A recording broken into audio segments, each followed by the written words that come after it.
Last episode, we covered compression, EQ, de-essing, and how to just get your vocal at a standard level of quality performance without overprocessing. Today, we're going to dive into reverb, delay, and panning, and some creative things we can do to give our vocals some vibe. Let's just take a listen to where we are as of last session.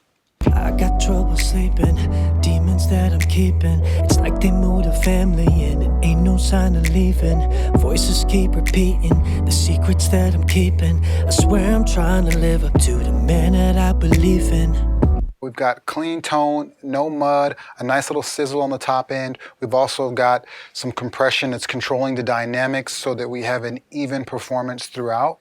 So we're at a good place to start adding reverb, delay, and some of those other effects that are going to help this thing have that commercial readiness. So the first thing we're going to do is take a look at reverb. Let's go over to our sins. Now what we've been doing so far, we've been inserting effects onto the vocal track. Right? So our insert window is here. We've just been piling up effects one after another on the insert window. We're going to do something a little different with reverb and delay. We're going to use our sends. And so the way we do that is we go to the space that says send, we click, and we're going to choose a bus. Okay, and I'll explain this in a minute. We're going to choose a bus. We'll just go up and choose number 1 for now. And what it's done is it's created a bus. You can see here, bus 1, and it has its own set of inserts, its own fader, its own pan knob, so on and so forth. So what we're going to do is inside the insert section of bus 1, we're going to apply a reverb. So we go down, get reverb. Let's get Space Designer, since I'm sure most of you have that. We're going to select mono to stereo. So before I dive into the things you need to know about reverb, when working with vocals, I like to start, and this is just a starting point. You can choose whatever you like, and it really depends on the genre, but I like to start with a plate reverb. And so for those of you who don't understand what a plate reverb is, the short-term version of it is it's basically sound that's played through metal plates. And the reason why it's played through metal plates is because sound travels faster through metal plates than it does through the air. So when we talk about room reverbs, like a hall reverb or a chamber reverb, this is the measurement of sound traveling through the air. When we talk about plate reverbs, we're talking about sound traveling through metal. Basically, they've created a metal box with a transistor in it and all that good stuff that's recording the sound traveling through these metal sheets, these steel sheets. And it's traveling through quicker, which actually makes for a much smoother sounding reverb because the sound is traveling through faster through the metal than it is through air. So plate reverbs are typically used on vocals or snares and things like that, things where you want, a smooth reverb. Also, the other property of running sound through metal plates is a lot more high-end frequencies come through than if you record sound traveling through the air, like through a hall reverb or a chamber reverb or something like that. So you're going to get a nice high-end sheen to the reverb as well as a smoother reverb because the sound is traveling 10 to 20 times faster. So with that being said, plate reverb tends to lend itself to things like vocals where you want a smooth reverb that might be a little bit bright, and so we're going to start there. I like to start there. So I'm going to go to my factory default. We're going to go down to medium spaces and we're going to choose plate reverbs, and for now we'll start with a soft plate. So I've created a bus, and on that bus I've applied the Space Designer and I've selected soft plate. Now we need to send some of this signal from this channel to the Space Designer reverb. Now the way we do that is we just turn up our send right here. You can click and drag up and you can see the little green line indicating that there is signal being sent over to the reverb. So let's take a listen. Message let you know I got this. I am just a work in progress. Girl, I hear you loud and clear. Let you know that I am here. I am just a work in progress. So right now I've got a whole lot of that signal going over to the reverb. Now I would never leave this much reverb on a vocal, but it actually is a good idea to turn this up quite a bit when you're designing the reverb to serve the purpose you want it to serve. So in this case, there's just a couple of things we're going to look at on this reverb that are important. Number one, pre-delay. pre-delay allows us to delay the time that the reverb comes in. So right now, with it set to 0, as soon as signal hits the reverb, that signal is being processed with reverb. But we can set the pre-delay so that the signal hits the reverb and then there's a delayed reaction that happens before the reverb comes in. The reason why this is important is because sometimes we want to hear that dry vocal come through just a little bit before the reverb kicks in, okay? And it helps to keep things cleaner. The key to pre-delay is having that pre-delay happen in time with the song. So one of the cool things that Logic has done is they've actually put a little musical note here. When you click on that musical note, it times the pre-delay to the tempo of the session. So now, as I move this up, you can see different divisions of notes, going all the way from a half note to a quarter note to triplets to eighth notes to 16th notes to 32nd notes. What we want is we want to start at 30 seconds, 30-second notes. So what that's going to give us is it's going to give us a delayed signal before the reverb kicks in. But that delayed signal is going to be in time with our session. And this just kind of helps to keep things clean. And you really won't hear the delayed signal as much as you'll feel the delayed signal. But I'll show you what happens when you push it extreme. So Message that you know I got this. I am just a work in progress. Girl, I hear you loud. So you can clearly hear the dry signal happening before the delayed signal of reverb, right? When I have it pushed extreme. Now what I'm going to do is push that to somewhere far less extreme, like 30-second notes, which means it's going to come in relatively fast, but it's just going to leave a small space for the transients of our vocals to cut through so that we have clarity before the reverb blurs the signal. Message that you know I got this. I am just a work in progress. So there's just a fraction of time there where the lead vocal cuts through before the signal gets processed with reverb. That's one thing that we want to set. The next thing is the dry and wet signal. So right now, because this is a send, that means that 100% of this signal here is wet, which is why our dry is all the way down. And 100% of this signal here is dry.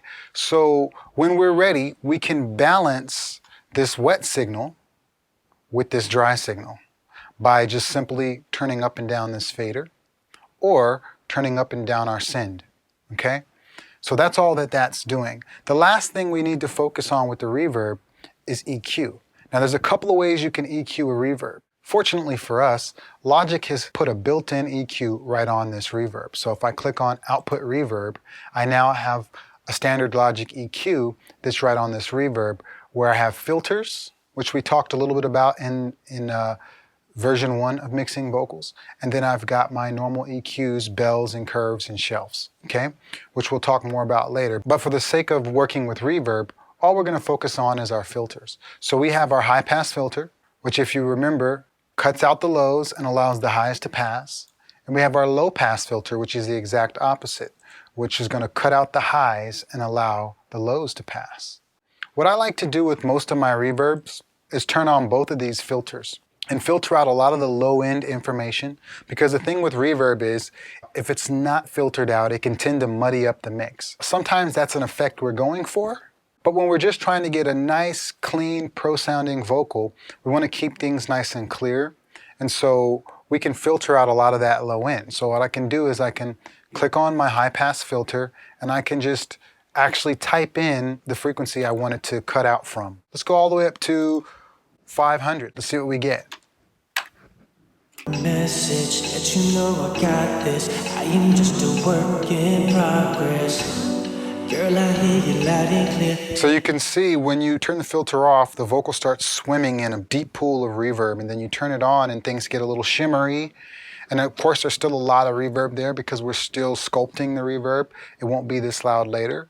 But yes, filtering out some of that reverb is just going to keep things from getting muddy. And we've worked so hard with our EQ to keep things from getting muddy, it would be a shame to just pop on a reverb that muddies everything up. So we're filtering a lot of that out. Now what we're going to do, you can hear there's a whole lot of shininess going on the top end with the reverb. We want to get a little bit of that out so it sounds warm and it kind of sinks into the vocal a little bit and it's not in your face. So let's take a listen. Message that you know I got this. I am just a work in progress.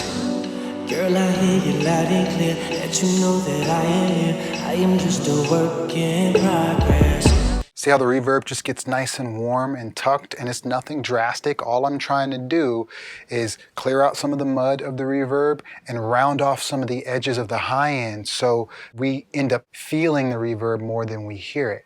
Now that we've done those things, the only thing left to do at this stage is just balance it at a good level. So what we'll do is we'll close this for now, and let's just go ahead and label this verb, just so we know what we're looking at.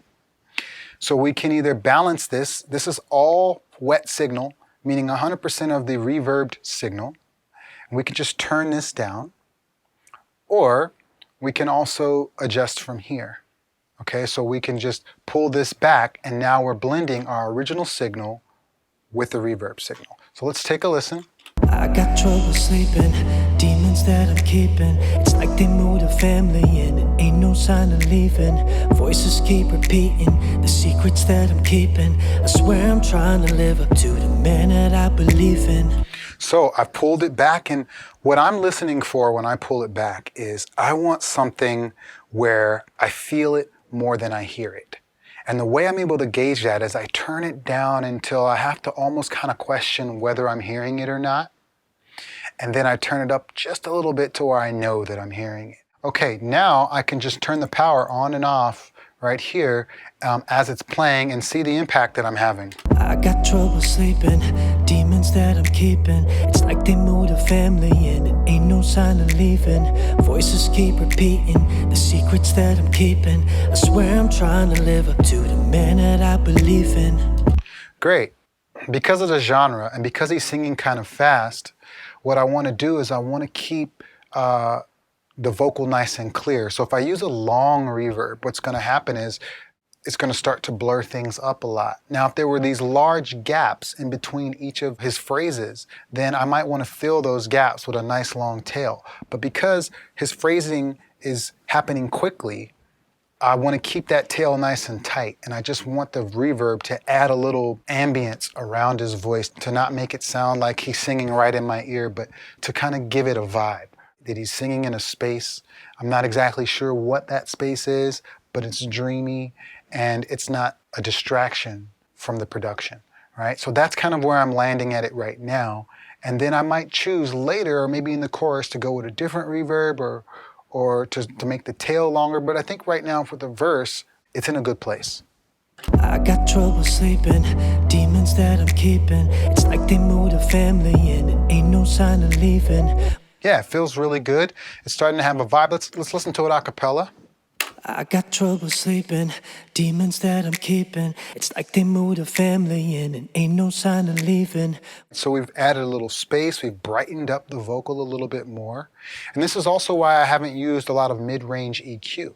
Because just by reducing the low EQ and adding some high EQ and then adding a bright reverb, we're already getting the vocal nice and bright in the mid-range without actually having to add a lot of mid-range EQ, which could lead to harshness, especially when he starts singing louder. So without adding any mid-range EQ yet, I'm already getting that bright sound just through a bright reverb and reducing some of the low end and boosting some of the high end. The next thing I want to do is add a delay.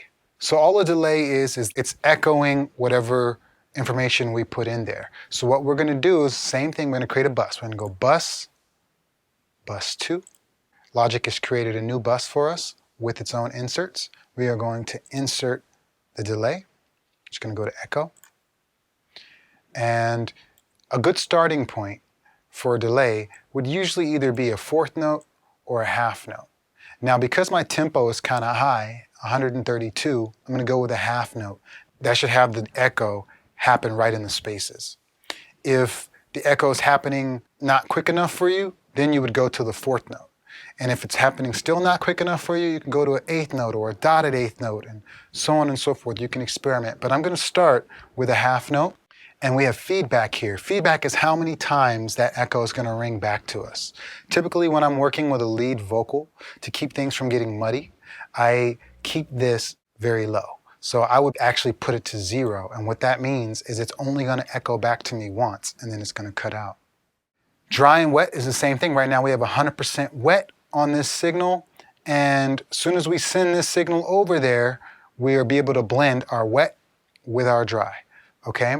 And then color is basically adding a filter. If I go this way, it's adding a low pass filter, which is muffling all of the highs and leaving the lows. And if I go this way, it's doing the exact opposite. It's adding a high pass filter, which is going to cut out all of the lows and leave the highs in. Let me show you what that sounds like. First, let's send some signal over. Girl, I hear your message, let you know I got this. I am just a work in progress. Girl, I hear you loud and clear, let you know that I am here. I am just... For now, what we're going to do is we're going to put that right in the center. What we should hear is an exact copy of the delayed signal coming back to us. Girl, I hear your message, let you know I got this. I am just a work in progress. Girl, I hear... He's only echoing once. Let's listen. Just a work in progress. All right, now if I push this feedback up, let's see what we get. Work in progress. So I'm sure you could see how that could start to muddy up our performance, and the theme here is not to muddy up our performance. The key is doing a little in a lot of places. So because we're doing a little reverb, a little delay, a little EQ here and there, a little compression, what we're going to end up with is something that has a big impact but doesn't sound forced. So the first thing we can do with this echo or delay to make it work in context of our song here is turn it down. But before we turn it down, I'd like to do something a little extra. I'd like to add an EQ to the delay. So I could double click on the EQ. Now, when I go inside of my EQ, I can add my own filters. Let's see what that would sound like. I got trouble sleeping, demons that I'm keeping. It's like they moved a family and ain't no sign of leaving. Voices keep repeating the secrets that I'm keeping. I swear I'm trying to live up to the Kind of cool. So why would I do that? Well, again, in that theme of keeping things out of the way of the lead, keeping things clear, one of the easiest ways to do that is draw the focus away from the delay by muffling the delay a bit. It helps it sit in the background, and it helps it become more of an ambient layer rather than something that's pulling the listener's attention towards it. So by just muffling it, by getting rid of some of those lows, getting rid of some of those highs, distorting it a little bit, whatever, it's going to give it a character, but also hopefully not distract the listener from the most important thing, which is that lead vocal. All right, so I've filtered out a little of the lows, filtered out a little bit of the highs, and now I'm going to turn it down. I got trouble sleeping, demons that I'm keeping. It's like they moved a family in and ain't no sign of leaving. Voices keep repeating the secrets that I'm... This leads me to my next thing, which is going to be panning. There's a few benefits from using a send rather than an insert. And one of those benefits is I can pan the send. I can add additional effects onto the send to just affect that effect. And what we're going to do right now is we're going to talk about panning. Panning is us placing our sound between the two speakers where we choose. So if we want the sound to be perceived as it's coming from the left side of the room, then we can pan that sound to the left speaker. And so more of that sound will be coming out of the left speaker, which our brains will perceive as that sound coming from the left side of the room. Vice versa, we can go to the right. Now, one of the things that we can do with panning is we can create space for our lead vocal to still be the star by taking our effect and pushing it towards the right or the left so that it's out of the way of the center, which is where our lead vocal is. So that's what we're going to do. We're going to move our delayed signal to the right speaker or to the left speaker, your choice. I'm going to go this way. I'm going to go to the right, and I'm going to move it out of the way. So now what we should hear is our delayed signal happening more in the right ear. Let's listen. I got trouble sleeping, demons that I'm keeping. It's like they moved a family in and ain't no sign of leaving. Voices keep... Right? Before it was in the middle. Let's see what it sounds like in the middle. I got trouble sleeping, demons that I'm keeping. So it's sitting right on top of our lead vocal. Now if I can just move it to the right a bit, I got trouble sleeping, demons that I'm keeping. It's like they moved a... It's in its own space. Now when I turn on the rest of the music, I got trouble sleeping, demons that I'm keeping. It's like they moved a family and it ain't no sign of leaving. Right? We're creating a nice little vibe, a nice little texture, and something that hopefully doesn't distract us from the star of the show, which is that lead vocal. So now what I want to do is I want to turn that delay down, and you'll see I'm using the fader on this instead of the send, which is just a choice. It doesn't matter which one you use, but I'm using the fader on this. And I'm going to pull this fader down until I feel the delay more than I hear it. The only time I really want to hear it is when the lead singer stops singing. And then in those spaces where he's not singing, those spaces are being filled with a delay. Let's listen. I got trouble sleeping, demons that I'm keeping. It's like they moved a family and it ain't no sign of leaving. Voices keep repeating the secrets that I'm keeping. I swear I'm trying to live up to the man that I believe in. Right? So now it's creating ambient texture without it overwhelming the lead vocal. And that's really what we're going for. Just want some ambient texture, some interest without it overwhelming the lead vocal. So what we've covered is reverb, what a plate reverb is, and how it's a good place to start. And there are no rules to reverb. You can get as explorative as you want. But what I'm trying to do here is to set you up with a foundation where you're confident that what you're getting is industry standard first. And the more confident you become that you're able to get an industry standard sound first, then you can get explorative. You can start to say, okay, I know I can get that industry sound, so let me experiment. What happens if I start with a hall reverb? What happens if I use a vintage compressor rather than the standard, digital compressor? And so you can really start to explore, but without all that exploration, you should be able to get to a high quality product with minimal tools and a whole lot of understanding. And that's what we're focusing on, is the understanding side of this. So let's take a listen of where we've come from and where we are now. Turn everything off, all the EQ, all the compression, all the reverb, all the delay. I got trouble sleeping, demons that I'm keeping. It's like they moved a family and it ain't no sign of leaving. Voices keep repeating the secrets that I'm keeping. I swear I'm trying to live up to the man that I believe in. Now we're going to turn everything on. Let's see what we've got. I got trouble sleeping, demons that I'm keeping. It's like they moved a family and it ain't no sign of leaving. Voices keep repeating the secrets that I'm keeping. I swear I'm trying to live up to the man that I believe in. There you have it. We've got a vocal with some nice vibe, good reverb, good delay, good EQ, good compression, a little de-essing. We're already there to a respectable standard sound. Now the rest, we can just explore, we can play, we can try new things. Hey, I hope some of that helped you on your journey to becoming a better engineer, a better producer. If it was, please like and subscribe. I'll continue to do these for you. This was part 2. We'll be working on part 3 coming on Friday. So stay tuned for that. We're going to dive into a little bit more intermediate stuff around vocals. We're going to deal with background vocals. We're going to deal with timing and pitch, things like that. It's going to be a good one. So I'll see you Friday. Until then, practice. Can't wait to see what you come with. Thank you. Bye.